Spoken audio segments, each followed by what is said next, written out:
Hello everybody, welcome back. I thought I'd show you the day after.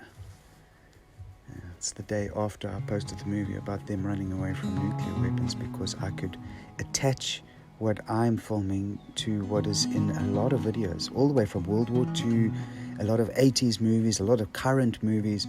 They're in the background everywhere. People are just not paying attention. And I think that's why they've latched on to me, because I pay attention.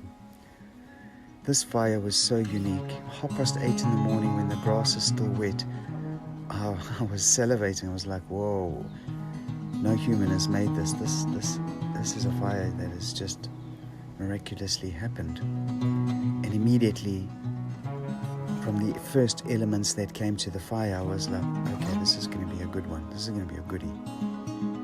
And I have to break these little movies down probably by 6 or 7 different episodes. There were so many elements that came. My logic and my reason is separated from my fantasy. I'm trying my very best not to go off the chart, but what I film is matching up, and I have to continue with the way that my intuition is thinking about these elementals. And they are trying to send messages, because the only way they can is through a camera that can see them. We can't see them, and we're far too fast. It's a different realm, so the communication and the between our two realms actually has to start from this camera, because it picks them up. This fire, as you can see, is just smoldering. Nothing should be ejecting from off the land, all over the land. Nothing comes from the little line that is slowly burning.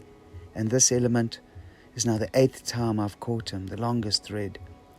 But watch him grow as he comes out of, well, nothing is burning that can make that to begin with. It's smoldering, but he grows and he stretches himself out. It's pretty damn remarkable.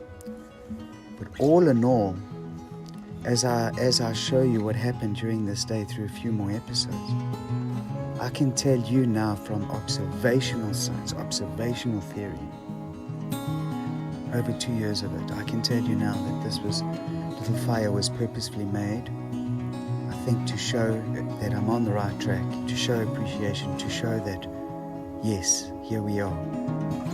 That's what they've been trying to do for a long, long, long time, is just say, here we are, but they can't do it unless there is a camera, because no one can see them.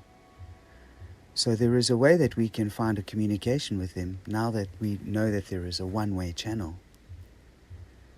Anyway, so stay tuned. I have to sit and go through another 1,000 of these objects that are just miraculous.